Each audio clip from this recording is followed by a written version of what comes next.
अभी कुछ ही दिनों पहले मेरे एक दोस्त ने मुझे कॉल किया। उसने मुझसे बोला कि इन्वेस्टिंग से मैं पैसे तो अच्छे बना लूंगा, लेकिन मुझे डर है कि कहीं ऐसा ना हो जाए कि जीरोधा मेरे शेयर्स बेच के मेरे सारे पैसे लेके भाग जाए। ये एक बहुत बढ़िया क्वेश्चन है और ये एक ऐसा क्वेश्चन है जो कभी ना कभी सबके मन में एक ना एक दिन आ ही जाता है।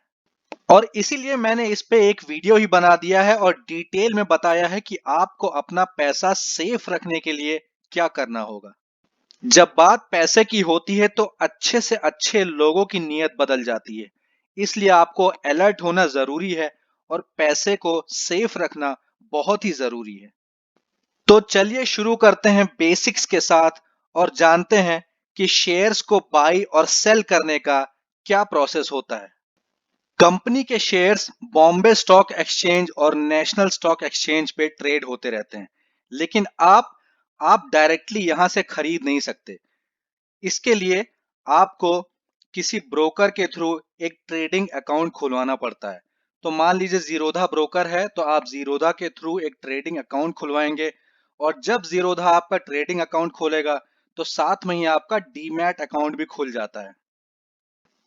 तो ये जो आपका ट्रेडिंग अकाउंट है वो जीरोधा के स्पेसिफिक होता है, और ये जो डीमैट अकाउंट है ये सीडीएसएल नाम की एक कंपनी है, उसके स्पेसिफिक क्रिएट किया जाता है।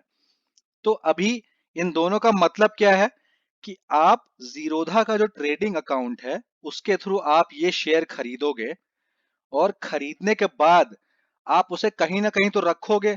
तो जो आप शेयर रखते हो वो रखा जाता है आपके डीमैट अकाउंट में, और ये डीमैट अकाउंट की फैसिलिटी सीडीएसएल नाम की कंपनी प्रोवाइड कराती है।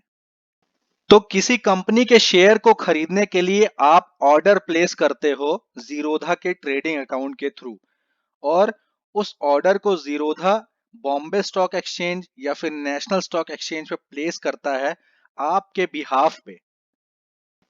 तो जीरोधा आपके लिए शेयर्स को बाई करता है और बदले में आपके अकाउंट से पैसे काट लेता है।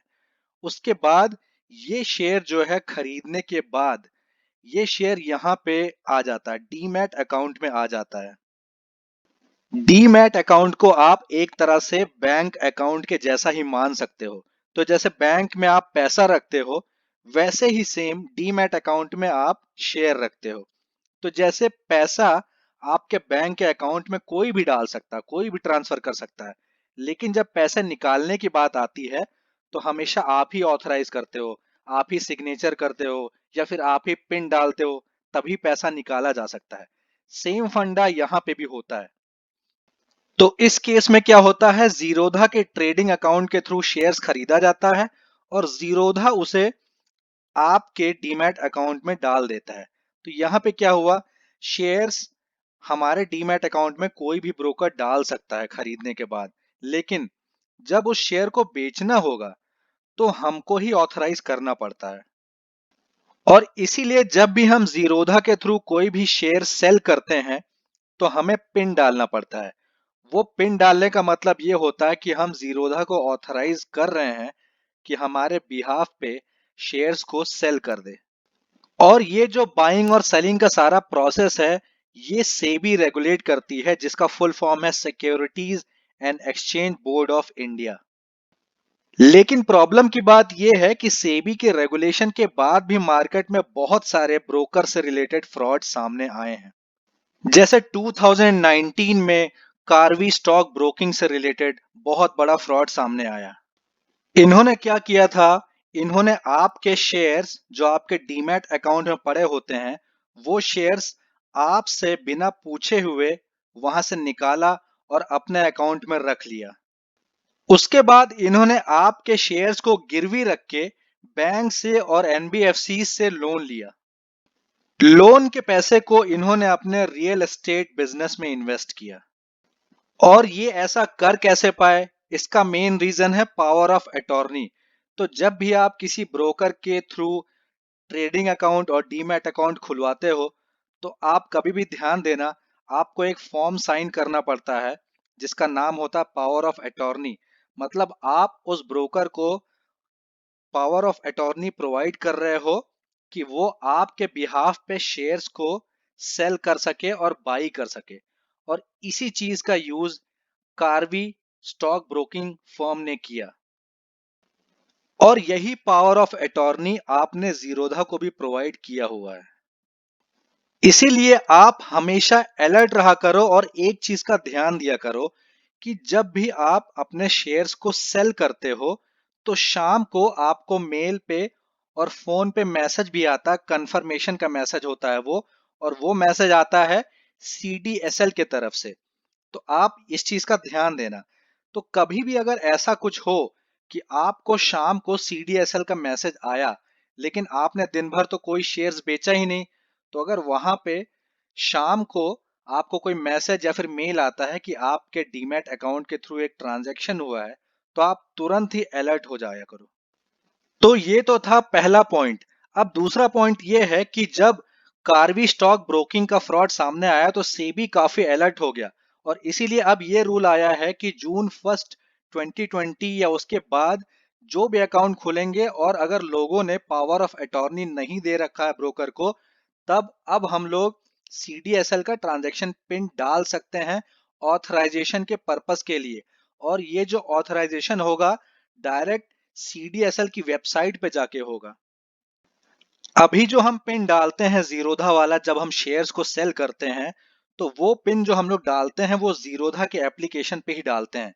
तो अभी वो एप्लीकेशन तो जीरोधा का है, तो अगर हम कोई भी पिन डाल रहे हैं तो वो जीरोधा तो जान ही सकता है कि हम क्या डाल रहे हैं, वो आइडेंटिफाई कर ही सकता है और वो उसका गलत यूज भी कर सकता है।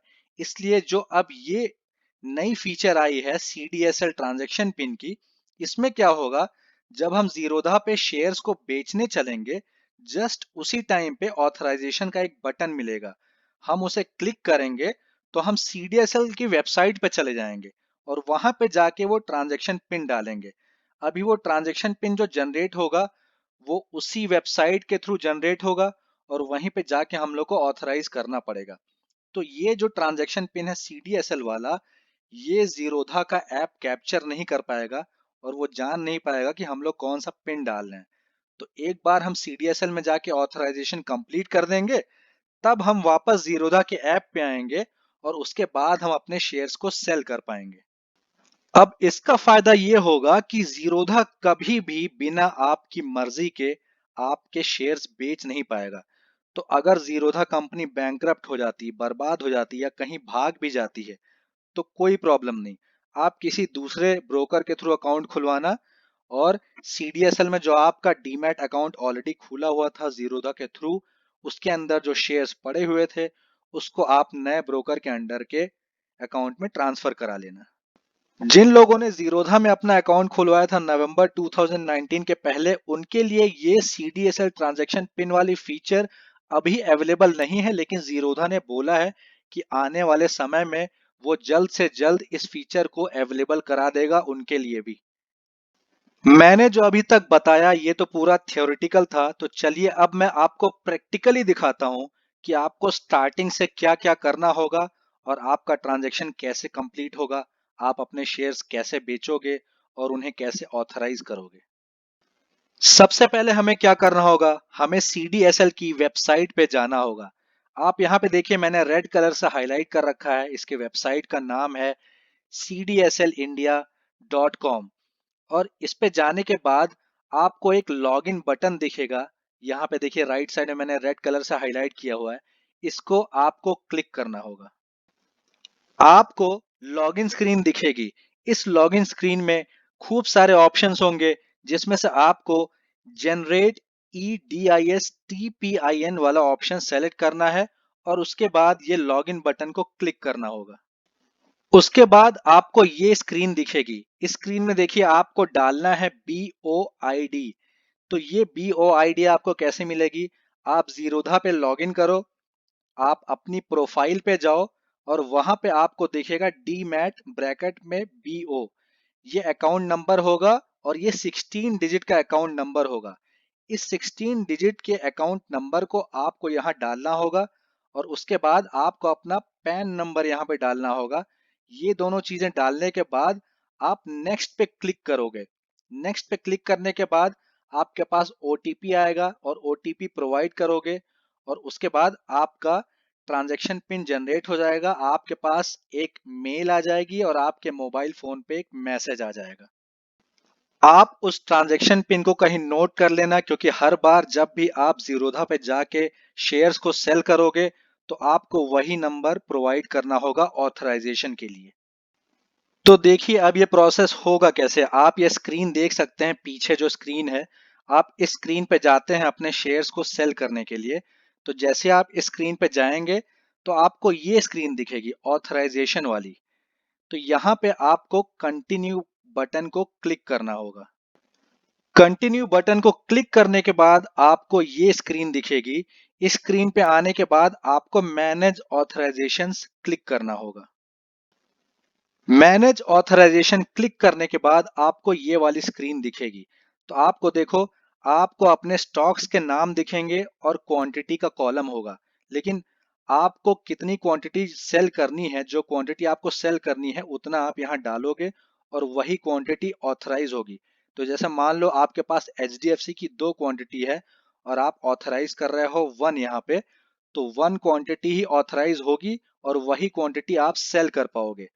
तो यहाँ पे क्वांटिटी डालने के बाद आप क्लिक करोगे कंटिन्यू टू CDSL। जब आप continue to CDSL button click करोगे तो आप ऑटोमेटिकली आ जाओगे CDSL की वेबसाइट पे। यहाँ पे आपको आपके स्टॉक्स की लिस्ट दिखेगी और उनकी क्वांटिटीज जो आपको ऑथराइज करनी है। फाइनली आपको CDSL का ट्रांजैक्शन पिन डालना होगा और पिन डालने के बाद आप वेरीफाई पे क्लिक करोगे। वेरीफाई पे क्लिक करने के बाद आप ऑटोमेटिकली जीरोधा के ऐप पे आ जाओगे और ऐप पे आपको ये वाला मैसेज दिखेगा कि authorisation done, you can now execute your sell transaction. आप क्लोज बटन सेलेक्ट करोगे तो ये मैसेज क्लोज हो जाएगा और इसके बाद आप सेल पे क्लिक करके अपने शेयर्स को बेच सकते हो। तो ये था CDSL का ट्रांजैक्शन पिन के थ्रू ऑथराइज करने का प्रोसेस। और फ्यूचर में आप इसी को फॉलो करना, जरूर से फॉलो करना, जिसकी वजह से आपका पैसा सेफ रहेगा और कोई भी ब्रोकर आपको बिना बताए आपके शेयर्स बेच ही नहीं पाएगा। जिन लोगों ने अपना अकाउंट अभी नया नया खुलवाया जीरोधा में और उनके पास ये फीचर है, उनके लिए तो बहुत अच्छी बात है। और जो पुराने अकाउंट्स हैं जिनके पास ये फीचर नहीं है, आप याद रखना, आप वेट कर सकते हो 6 महीने से 1 साल तक। अगर 1 साल के बाद जीरोधा ये फीचर एक्टिवेट नहीं करता आपके अकाउंट पे, तो आप कस्टमर केयर को कांटेक्ट करना जरूर से और उनसे बोलना कि आपके अकाउंट के लिए ये फीचर एक्टिवेट करें। और जब तक आपके अकाउंट के लिए ये फीचर एक्टिवेट नहीं हो रही है, तब तक आपको अलर्ट रहना होगा। और अगर शाम को कभी भी आपको कोई मैसेज या फिर मेल आती है CDSL की तरफ से और उसमें अगर ये मेंशन होता है कि आपके डीमैट अकाउंट में कोई ट्रांजैक्शन हुआ है, तो आप अलर्ट हो जाना और अपने ब्रोकर को तुरंत कांटेक्ट करना और पूरा डिटेल में इंक्वायरी करना कि ऐसा क्यों हुआ। इसी के साथ मैं ये वीडियो समाप्त करता हूं। Thank you for watching this video. Bye bye.